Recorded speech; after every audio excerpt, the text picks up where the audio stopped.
Hoy en Estrategia Crítica vamos a hablar de los conflictos internacionales, del conflicto de Israel y Palestina, de Rusia y Ucrania desde una perspectiva geopolítica internacional.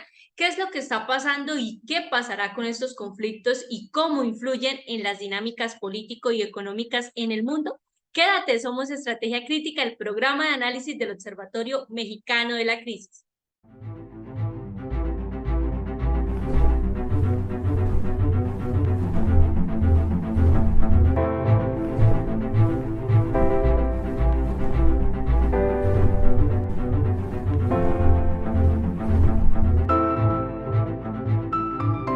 Como ya les mencioné, hoy tenemos también un análisis muy importante de actualidad de los acontecimientos que están pasando en este momento en el mundo, que causa pues también controversia desde los diferentes puntos de vista. Pero hoy en Estrategia Crítica queremos hablar sobre los conflictos que están pasando actualmente en el mundo desde una mirada político internacional. Por este motivo nos acompaña el día de hoy la doctora Artemisa Montes, doctora en Economía Política Internacional y directora del Observatorio Mexicano de la Crisis. Bienvenida, doctora, a el programa de análisis. Buenas tardes, Karen, y un saludo a todos nuestros amigos que nos acompañan como todos los lunes en este nuevo episodio de Estrategia Crítica. Recuerden, si les gusta este video, denle like, suscríbanse a nuestro canal para más información como esta y compártanlo en todos sus grupos y redes. El conflicto palestino-israelí está marcado por una crisis humanitaria. Lo que hemos visto en los últimos días es el resultado de una guerra de años. Este tipo de conflictos reconfiguran el orden mundial. De allí que es importante analizarlos desde ese enfoque internacional, ya que Medio Oriente es un punto estratégico para el funcionamiento de la economía global. El panorama político de Medio Oriente es comprometido por el juego geopolítico de actores tanto globales como regionales. En este contexto, doctora Artemisa, quisiera que iniciemos este análisis pues para entender la complejidad de estos conflictos actuales que tenemos en el mundo. Quisiera que nos contara desde su análisis qué está pasando actualmente en el ámbito internacional, específicamente en el conflicto entre Israel y Palestina. Pues en efecto, Karen, como tú bien señalas, estamos viendo un entorno global cada vez más complejo que tiene que ver con lo que hemos hablado en algunos otros episodios de Estrategia Crítica, con el reordenamiento de los actores en distintos espacios y en distintos escenarios que finalmente pues confluyen o han llevado a una serie de conflictos a nivel regional e internacional en distintos ámbitos, desde, por ejemplo, el ámbito económico, pero como estamos viendo desde hace ya un par de años, también desde la perspectiva militar y de algunos conflictos que se han llevado ya al ámbito armado.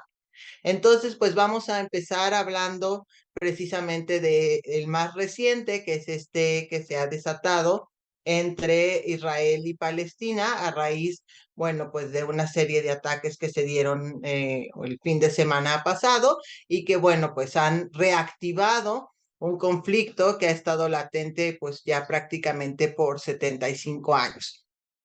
¿Qué es lo que podemos observar desde esto y desde la perspectiva global? Es que se está generando pues un ambiente más conflictivo en un área del mundo que de por sí ya tenía una serie de conflictos activos algunos y latentes otros. Podemos pensar que a este conflicto se suman el que tenemos entre Arabia Saudí y Yemen, el que tenemos en Siria, que lleva ya también bastantes años, la situación volátil que se está dando en Afganistán, a pesar de la salida de Estados Unidos, bueno, pues se dio un retorno de muchos actores como los talibanes que están generando pues un conflicto latente. Tenemos también cerca de esa región Libia, que desde hace algunos años también y a partir de la caída de Muammar Gaddafi es una región o un país con mucha inestabilidad, y también lo que es Sudán. Entonces, este es un área que tiene realmente una complejidad, una volatilidad, pero sobre todo, y lo que debe ser más preocupante, una serie de conflictos armados activos que generan pues muchas dinámicas más allá de la propia región. generan dinámicas desde la perspectiva de alianzas. ¿Por qué? Porque no solo están participando los actores nacionales o regionales, sino que se convierte también en el escenario para la participación y el enfrentamiento, en cierta forma, de otras naciones o potencias que consideramos desde incluso antes de la Guerra Fría, que son pues Estados Unidos, la antigua Unión Soviética, que hoy es Rusia, una parte de ella, Francia y algunas otras potencias europeas que también pues han participado de una manera u otra o en menor o mayor medida en los distintos conflictos de los que hemos hablado. Entonces, todo esto significa que cualquier pieza que se mueve en esta región, pues genera un efecto, vamos a decir, expansivo en otras regiones del mundo. Ahora lo que hemos visto es que inmediatamente a partir de que se dio esta situación entre Israel y Palestina, pues Estados Unidos mandó dos portaaviones muy grandes para, pues, en cierta forma cubrir la parte del mar, pero también pues poner a disposición del Estado de Israel pues más armamento para que pueda desarrollar este conflicto. ¿Qué otra reacción hemos visto? Pues hemos visto la respuesta de Siria y de Rusia que recomiendan pues que no haya una escalada en la violencia y que haya un control. Y por supuesto pues tenemos la respuesta de Israel que fue una respuesta terminante que se refiere a la eliminación de este grupo Hamas, a cerrar lo que es la Franja de Gaza, que es donde se ubica geográficamente este grupo, e incluso a pedir que los habitantes de esa región abandonen la parte norte para pues, realizar los ataques armados. Pero a eso también se suma la suspensión de todos los servicios como la electricidad, servicios de energía como el gas, etcétera, pero lo más grave, de agua y alimentos. Esta estrategia, pues es una estrategia que puede funcionar en el muy corto plazo, es decir,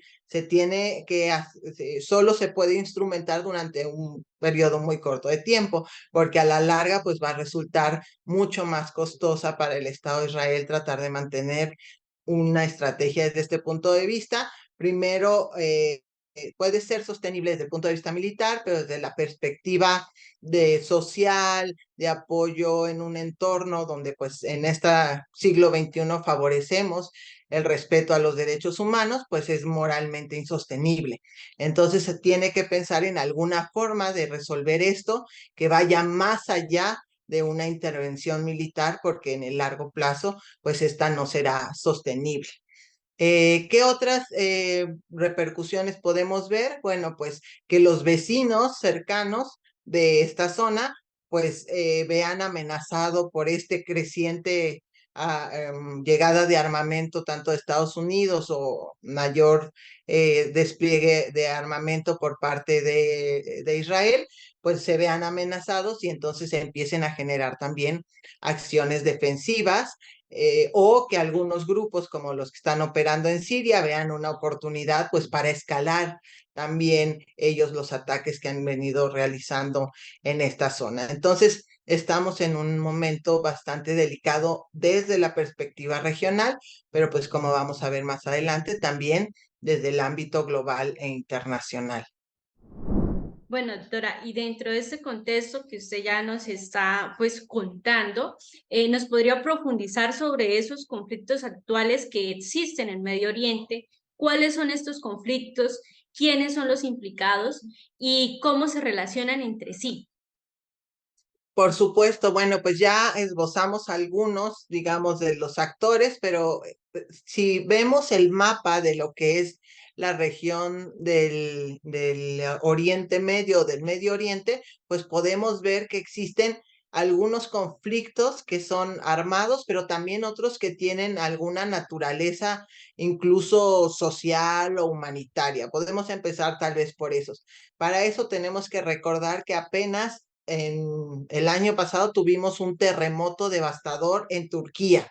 Turquía, la población de Turquía apenas está tratando de recuperarse de esto. Tuvimos precisamente este fin de semana, y aunque tal vez ha quedado opacado por estas otras noticias, otro terremoto terrible en Afganistán, donde hasta ahora se reportan cerca de 3.000 muertos. Hace poco también, recientemente tuvimos una explosión en un país muy cercano, en el puerto de Líbano, que devastó el principal puerto de ese país, que tuvo consecuencias en vidas humanas y también tuvo consecuencias económicas muy fuertes. Y Líbano es un país que tradicionalmente se ha visto afectado por estos conflictos entre Israel y Palestina. Tenemos también lo que mencionábamos ya más adelante, desde el punto de vista de cambios de regímenes y de incluso disturbios sociales, pues tenemos el caso de Libia, donde a raíz de, como mencionábamos, el cambio de régimen con la muerte de Muammar Gaddafi, bueno, pues ese país quedó en un estado o hay una gran inestabilidad al interior en ese mismo país. Se ha hablado de cuestiones terribles, incluso hasta de tráfico de personas y algunas cosas que han pasado terribles en ese país. Tenemos Sudán, que lleva años en guerra, que ha habido incluso una división del territorio y que hace muy pocos meses también se reactivó ese conflicto. Tenemos ya de larga data también una guerra entre Arabia Saudí y Yemen, donde, bueno, pues el régimen saudí pues ha realizado ataques también contra Yemen, entonces ahí hay otro conflicto armado.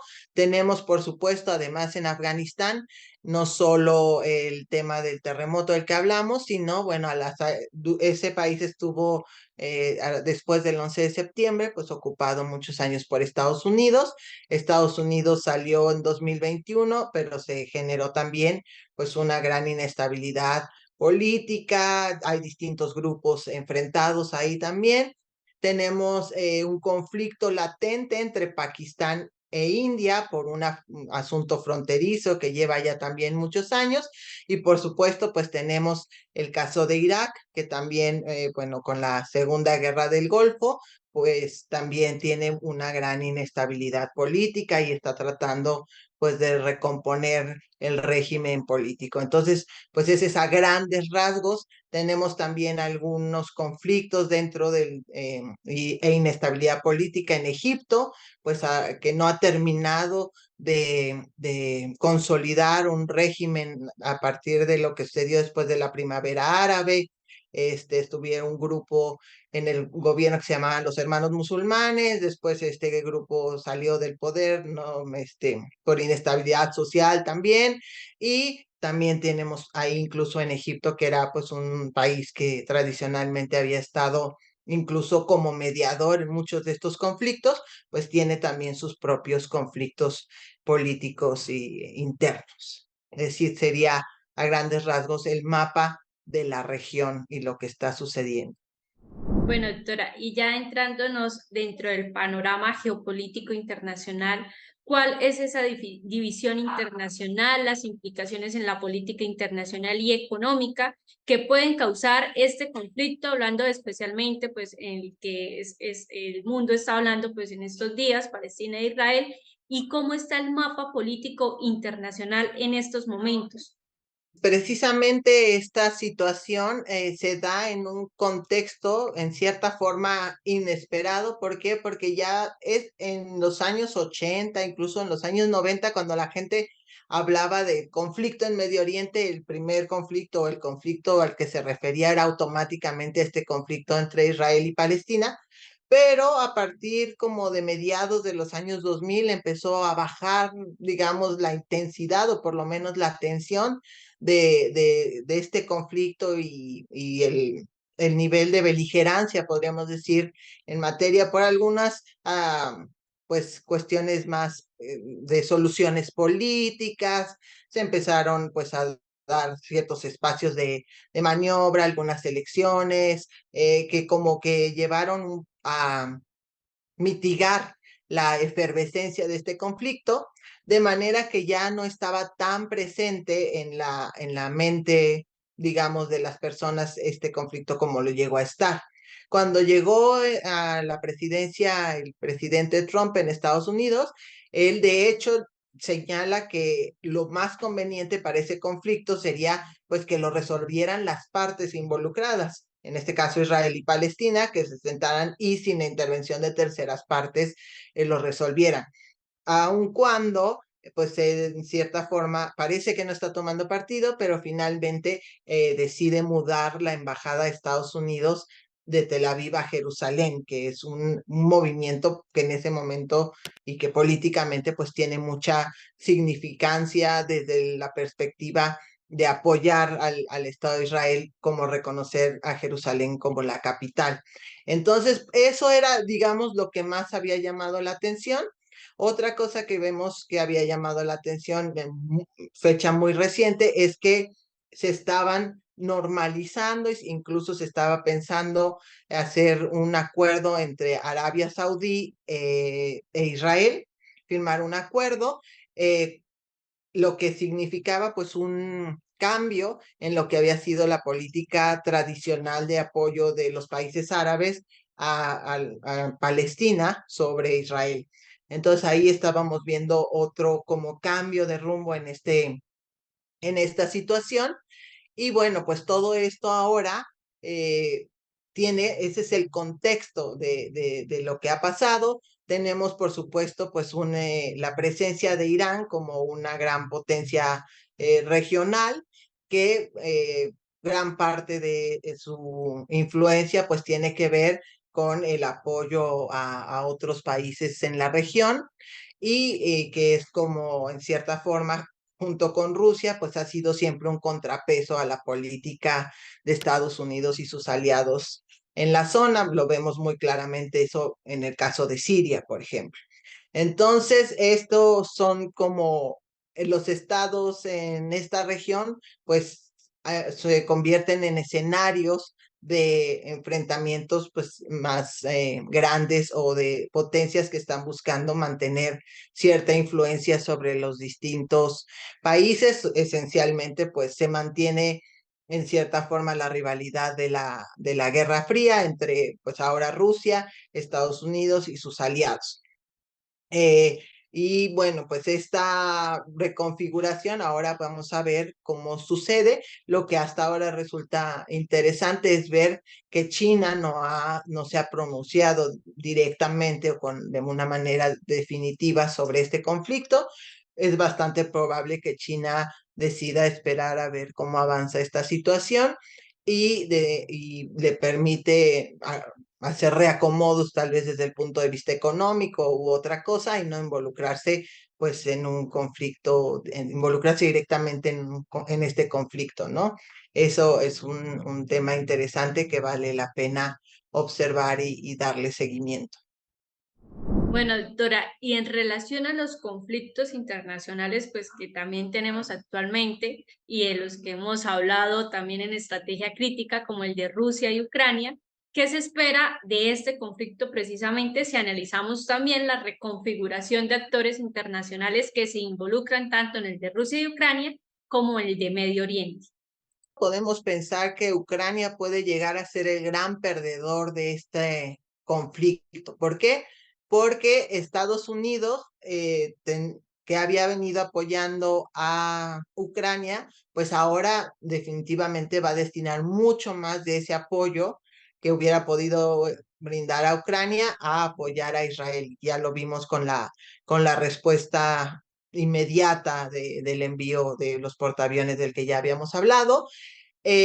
También otros países europeos, bueno, ¿qué fue lo que vimos? Enseguida, perturbación en Medio Oriente tiene un impacto directo sobre los precios del petróleo, que fue lo que vimos enseguida, subieron los precios del petróleo y bueno, Estados Unidos había estado apoyando a Europa en el invierno pasado, recordemos, pues estamos muy cerca del invierno, en Europa es un invierno muy crudo, y uno de los principales problemas el año pasado a raíz del conflicto en Ucrania fue precisamente el alto precio de los energéticos e incluso el desabasto de energéticos en Europa, que fue compensado por los Estados Unidos.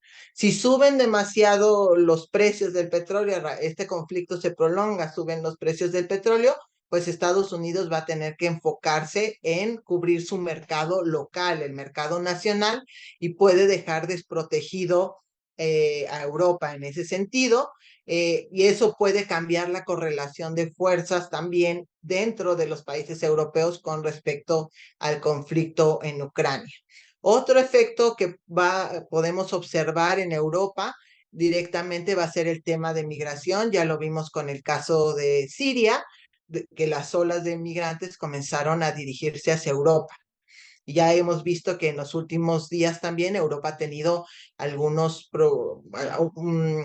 vamos a decir, crecimiento de la ola de migración, ¿no? Es como exactamente, funciona como olas, que a veces crecen y a veces es menor el impacto, pero un éxodo en esta región necesariamente se dirige a Europa. Y otro tema que vemos, pues ya lo estamos viendo al interior de los propios países europeos. Lo vemos en Francia, que el presidente Macron prohibió las manifestaciones de apoyo a Palestina y también que hubo ya pues algunos ataques contra personas de origen o tal vez nacionales de Israel, o judíos específicamente en la propia Francia. Entonces, esto puede generar, recordemos, Francia viene saliendo también, ya lleva varios años con disturbios, pues solo un ejemplo, pero hay otros, vamos a decir, conflictos sociales dentro de los países europeos, no solo en Francia, y esto se puede exacerbar. También podemos interpretarlo en cierta forma como el prohibir manifestaciones de apoyo a Palestina, que si se ve que hay un gran apoyo social por el tema que hablamos, por ejemplo, de los derechos humanos hacia Palestina, pues eso hace más difícil que los gobiernos europeos tomen una postura de apoyo hacia Israel. Entonces, Europa se va a ver directamente impactado por esto que está pasando, por lo que ya dijimos, y Ucrania definitivamente pues va a ver, es posible que se vea disminuido el apoyo que ha recibido en estos últimos años, y sobre todo porque ya lo vimos que ya había venido bajando ese apoyo, como vimos en el episodio de estrategia crítica del grupo de los 20.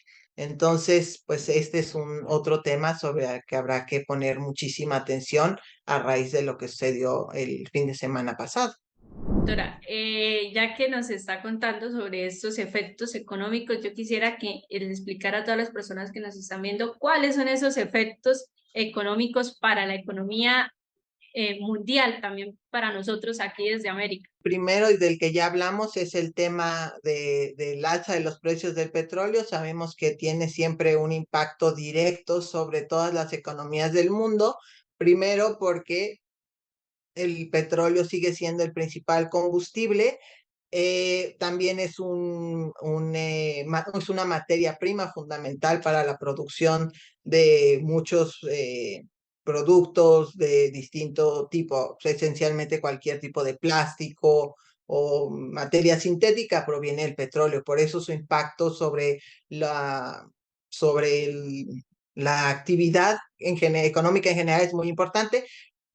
No olvidemos que venimos saliendo de un entorno inflacionario y es posible que regresemos si hay un alza internacional de los precios de petróleo en los próximos meses, no solo desde el punto de vista de los combustibles, etcétera, sino en general del petróleo, pues podemos regresar otra vez a la inflación que ya estaba un poco controlada.